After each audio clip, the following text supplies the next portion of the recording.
Welcome back to the Bedrock podcast.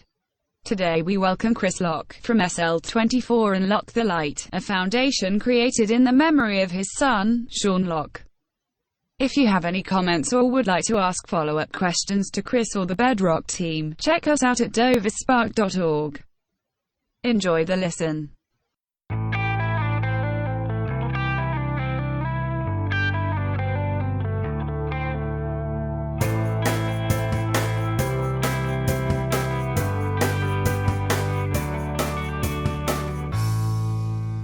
Hey everybody, it's Major Tim Hubler from the Commander's Action Group, and we're lucky enough today to have Mr. Chris Locke from Unlock the Light and his son Aiden with us to discuss some residency topics.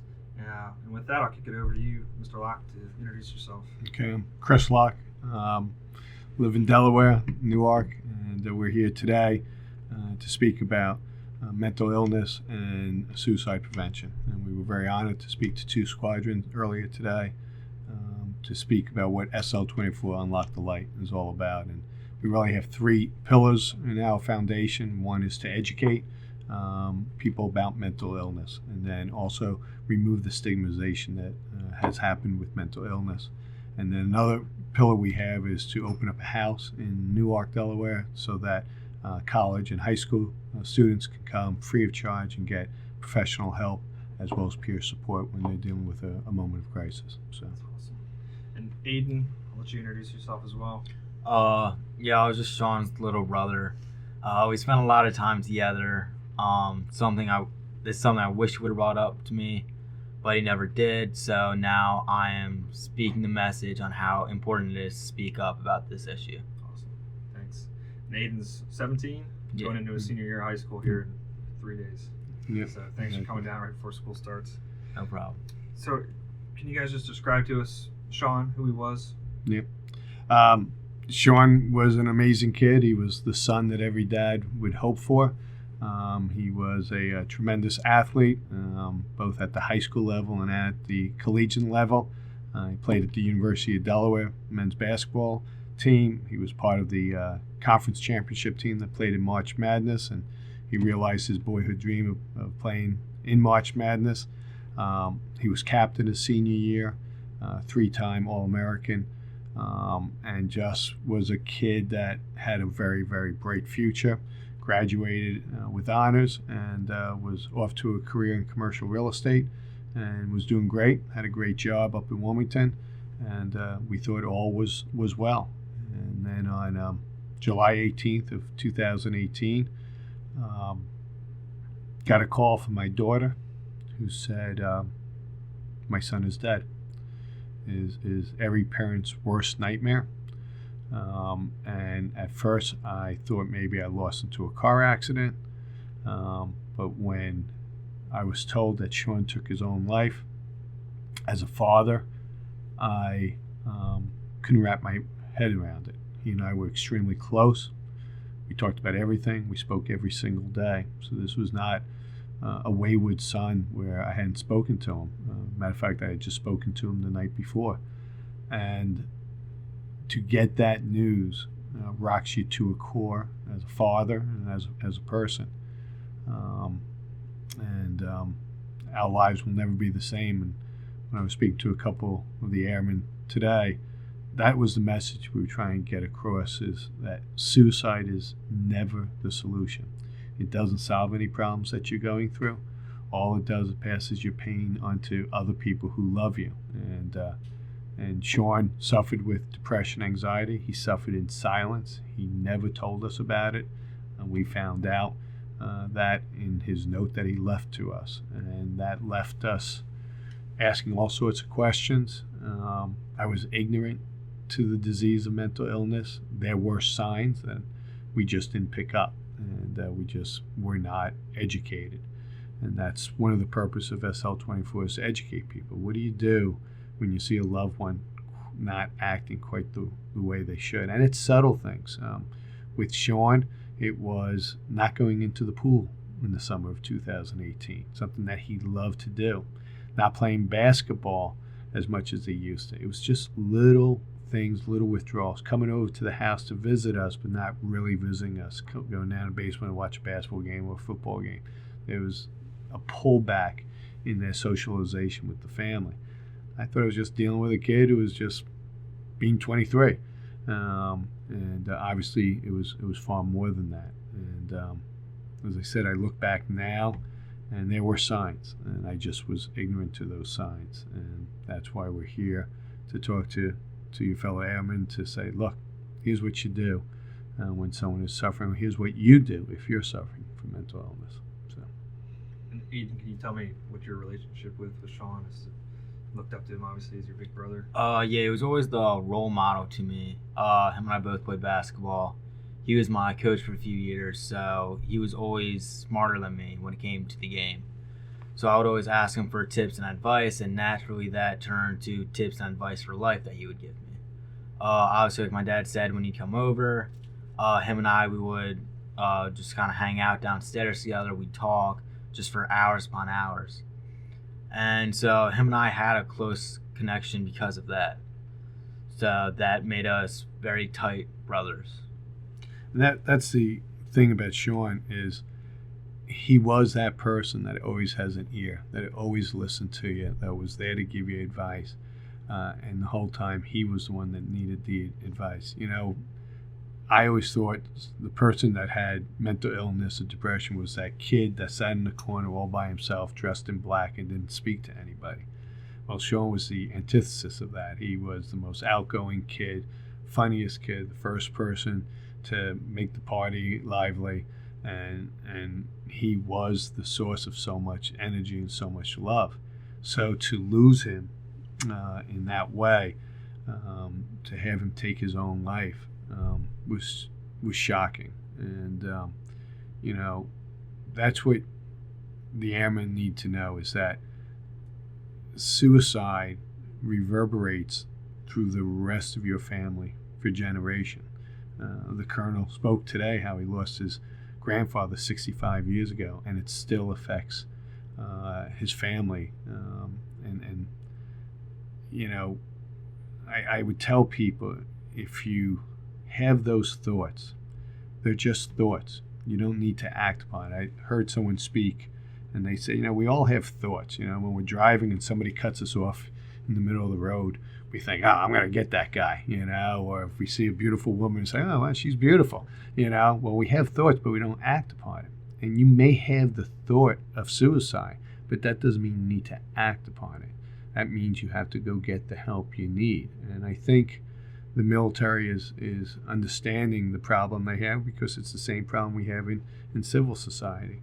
And we have got to get to a point where we can just talk about mental illness like we talk about cancer or heart disease. Another person told the story how if they had cancer, everybody would be coming over with potluck dinners and being there for them. But the minute people hear about mental illness, they tend to shy away. They tend to let that person deal with it silently. And that's where things get really tough, when they have to deal with it alone and silently. And to your point, I mean, you showed slideshows at the presentations you gave, and Shawn was homecoming king, surrounded by friends, smiles, you know, star athlete. So I think, you know, the profile, to profile somebody with depression is impossible. It's meaningless. Right.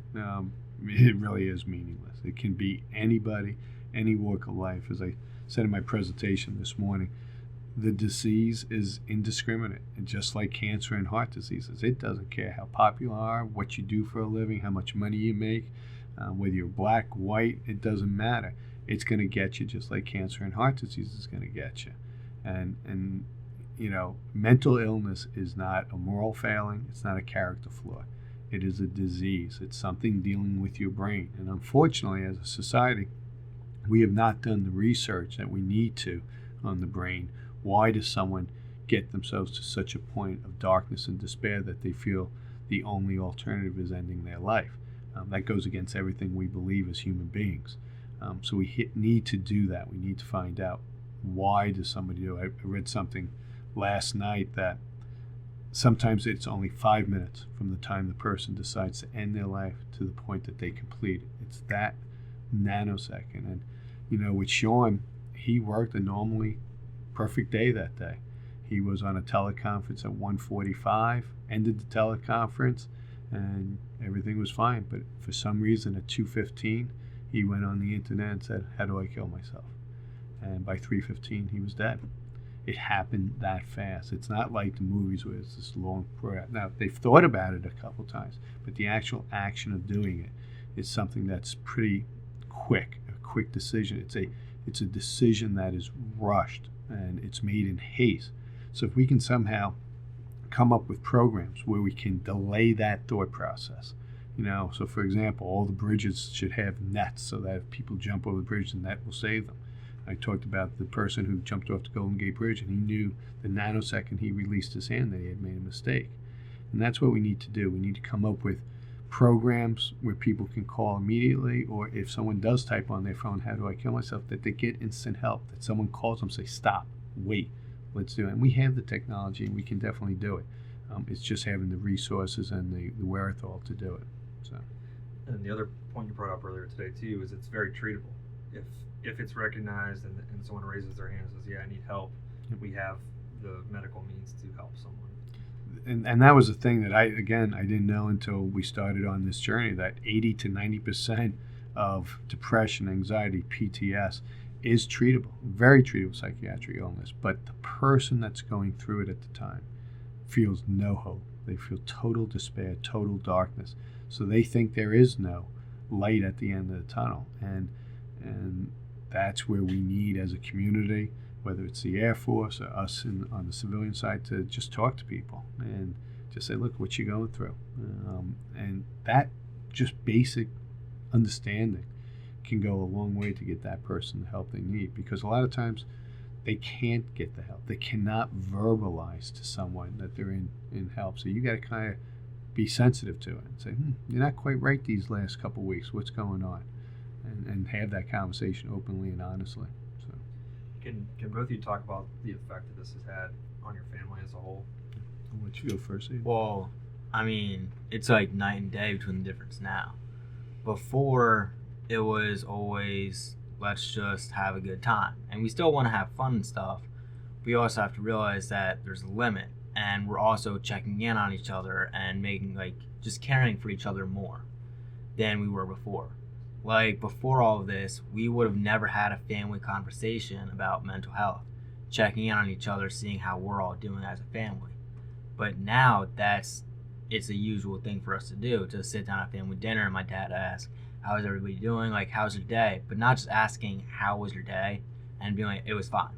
Asking what were good things that happened today, what were the bad things, making sure that we're all okay. As a parent, losing a child to suicide is devastating. As I said earlier, it rocks you to the core of who you are. I'm a father of 7 kids. Shawn was our third. And I thought I had the parenting down pretty good. I'd made my mistakes early on in my life and felt like, okay, I got this. So as a parent, you sit and you constantly question, what could I have done differently? What did I miss? Could I miss it? So there's tremendous guilt. There's tremendous remorse of what could have been.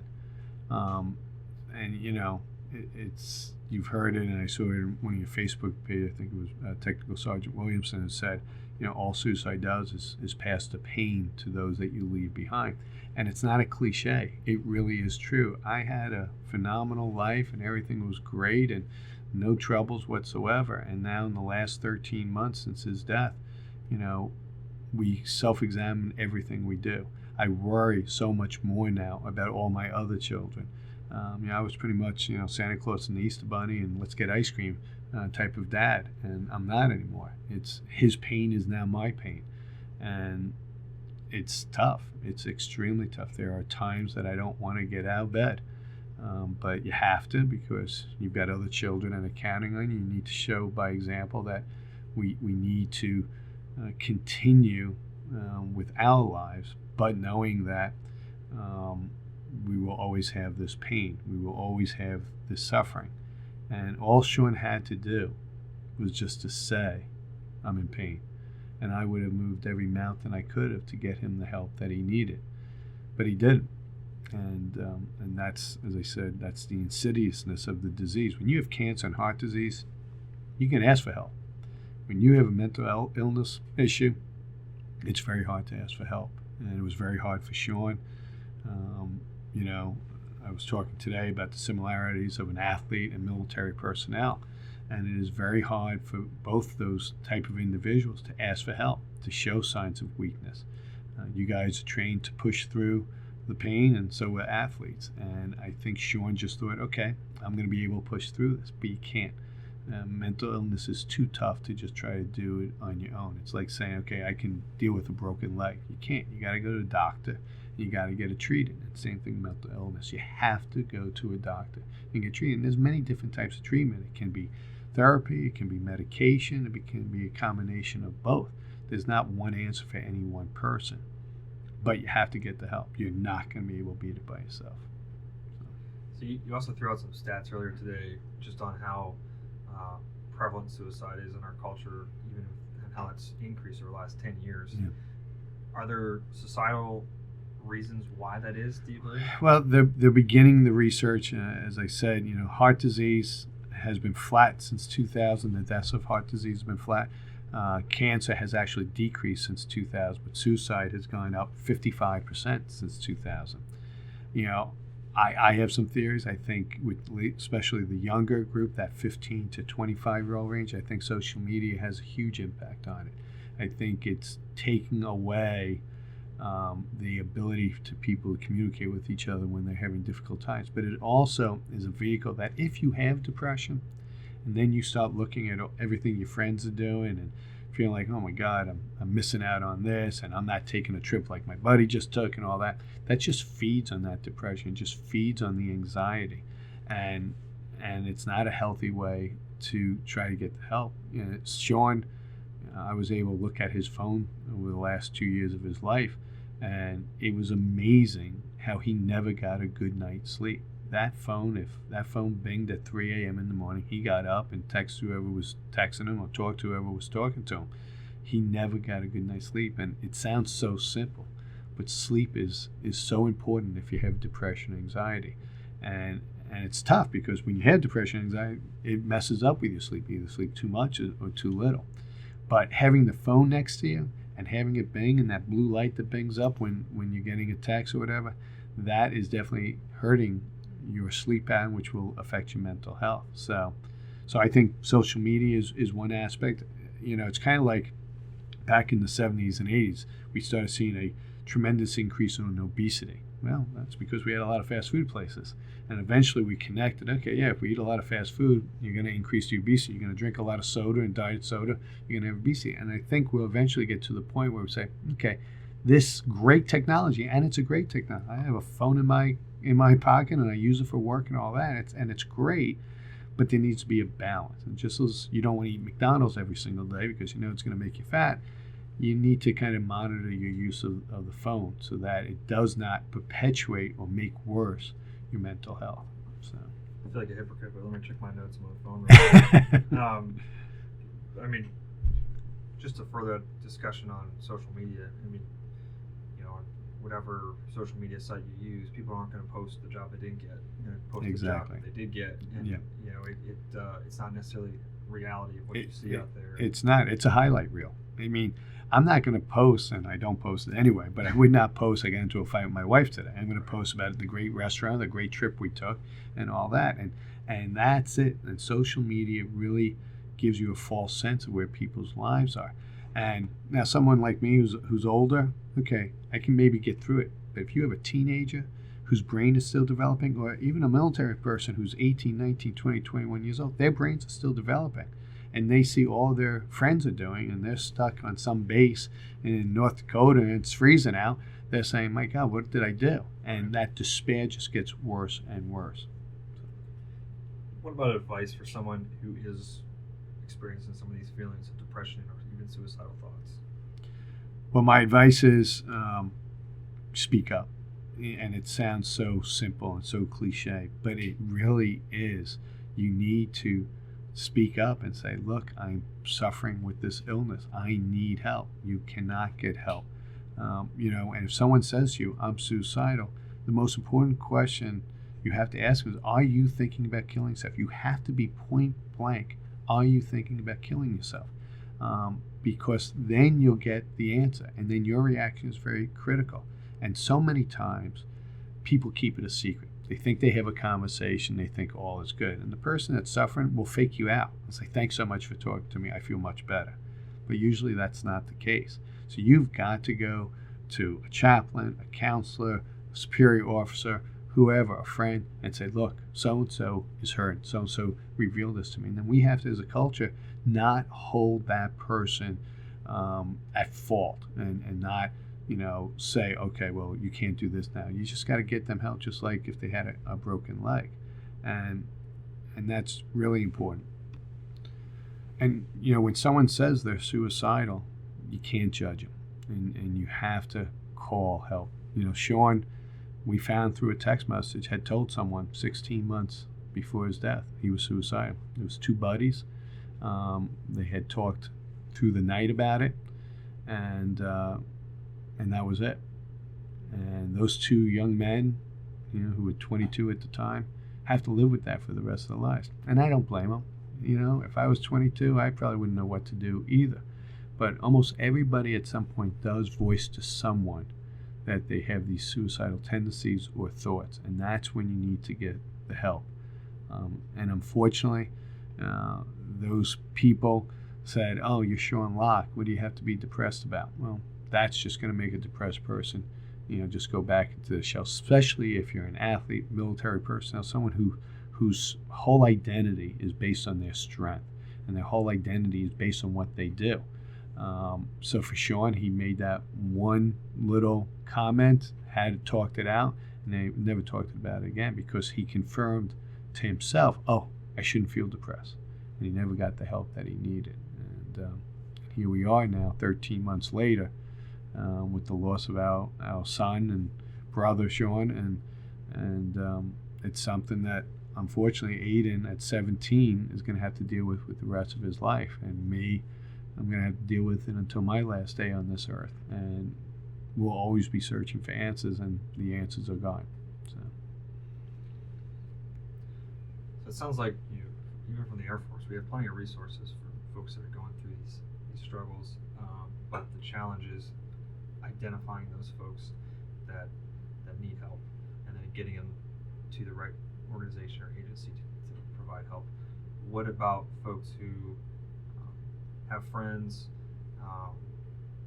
family members who they, I guess, describe some signs of someone who may be going through some of these struggles? Well, I think the first thing is if someone says, I'm suicidal. That's the most obvious sign. But it's other things. It's the substance abuse, and as I said, it's not just drugs. It can be alcohol, and it's an increased use of alcohol. And it can be just using it heavily on Friday and Saturday night where they're blacking out at the end of each night. That shows a reckless behavior, that someone is not taking care of themselves personally. Reckless behavior, going out, getting into bar fights for no reason, having sex with 9 million people. I mean, those are risky behaviors that you're saying, this is not his normal self. What is going on?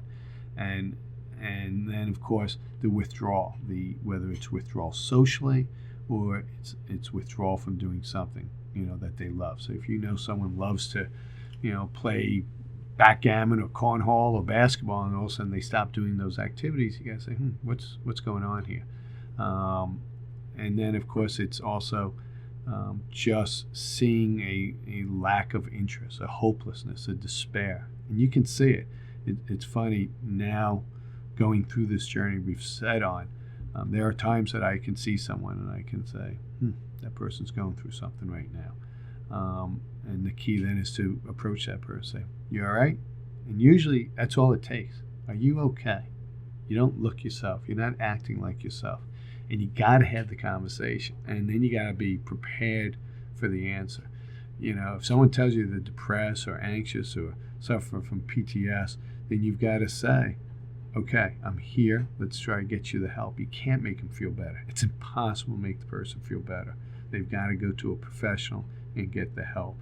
And some of you listeners may say, why does he keep on saying PTS and not PTSD? As I said this morning, we need to get away as a society from calling things a disorder. The disorder makes it sound like it's the person's fault, and it's not.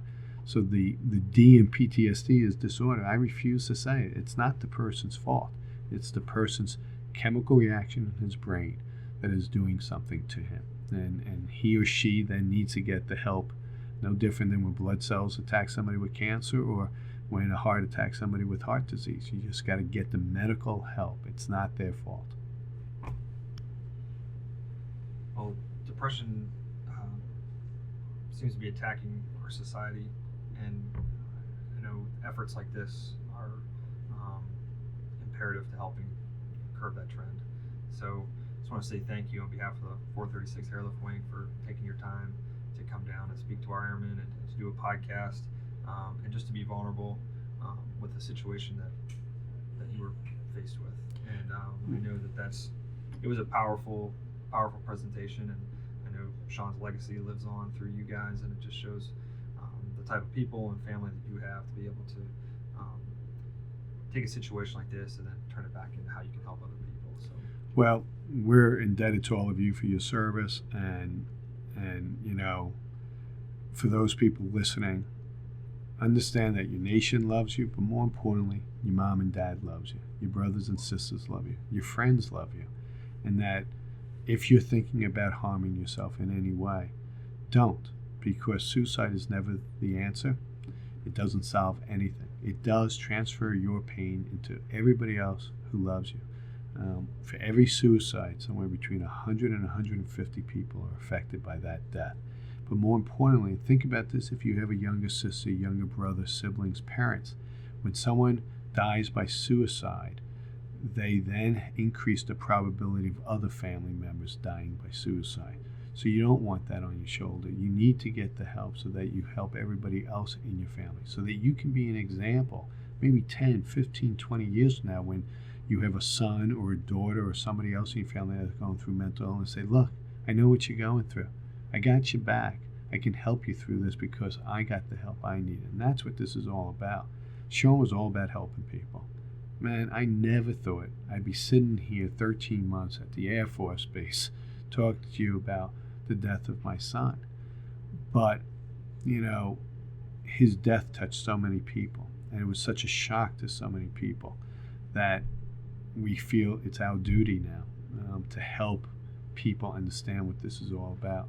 So please, if you are suffering or you suffer in the future, get the help you need. Speak out. You're not going to be able to beat it by yourself. And I think you're going to find the Air Force being much more welcoming to get you the assistance that you need. And I just wish everybody as much. I just want to thank everybody for their service. I want to thank the Air Force for the time to come here today to speak to people that we have the utmost respect for. And we're here to help in any way possible. So I thank you for your time. Yeah, can you share your website, or if someone wants to reach Sure. out? The website is Unlock the Light, and it's Locke, L-O-C-K-E, the light, it's all one word.com. If you type it in, it'll pop up, or SL24, that'll pop up, and we have a website there, and you'll get whatever resources you need to get the help that you need. All right, well, that wraps it up for us today. Thanks again to Chris Locke and Aiden for coming down and being a part of this resiliency tactical pause. And like I said before, I really think you guys had a big effect. Thank you. We'll hopefully reach some more people through this podcast. That's So thanks great. again. Thank you so much for your time.